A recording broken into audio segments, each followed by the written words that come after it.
With me now is Jim Townsend, former Deputy Assistant Secretary of Defense for European and NATO policy.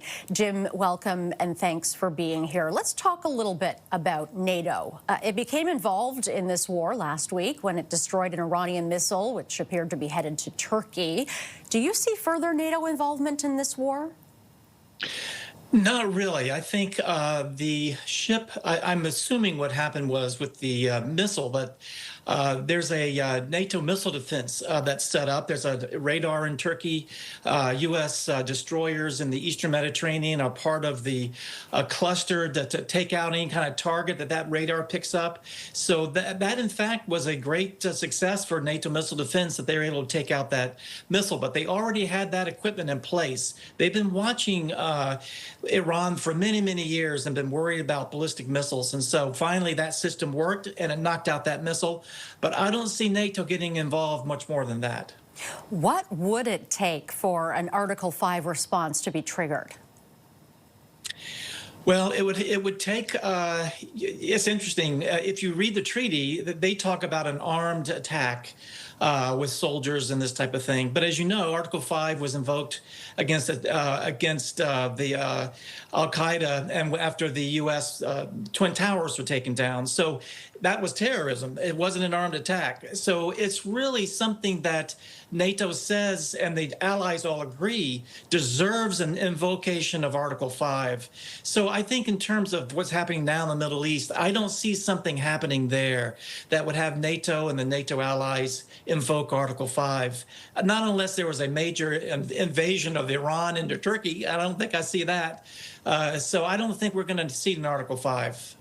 Now, we have seen over this past 9 days European nations pushing back against this war, limiting their role to defensive support, thinking about Spain, the UK, just a couple of examples. What do you make of this, and could that highlight divisions within the organization? Well, that's a really good point. And there are always divisions in NATO. 32 nations, they all have different views in terms of the world and the threats to their countries. The South is different than the North in terms of Europe. Canada, US, we have our own views as well. So there's always fissures, but I think what's happened here at NATO is these fissures will probably get a bit worse because we're going to see impacts like Spain, but also like Poland and the Baltic republics who are concerned about the Ukraine war, and they don't want to see attention being sent to the Middle East, given to the Middle East in terms of weaponry, given to Israel, for instance, in terms of the Gulf nations getting weaponry that otherwise might go to Ukraine. So Northern Europe, the Northern Europeans might be a bit upset about that. Southern Europeans could be upset about refugee flows. They could be upset about terrorism. So there could be different threat assessments made by allies, and those will cause fissures in NATO as well. But right now, what we're seeing is everyone's keeping things under control. We'll just have to see where this conflict goes. As in the coming days, what will you be watching for when it comes to this war?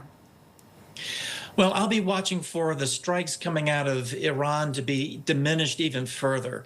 I don't know how long they're going to have the missiles and the capability to be doing what they're doing in terms of attacking the Gulf nations, as well as Israel. I think we'll have to see, number two, the Russian involvement with assisting Iran. Are the Russians providing not just targeting, but missiles as well? That's going to be something important to watch. I think we'll need to see also if they can keep the Straits of Hormuz open for tanker trade and other ships that go through and try to restore the maritime traffic there. That's going to be an important thing to watch. So those are three things that are going to be coming up that are going to be really important and to also be important in telling us how long this conflict will last.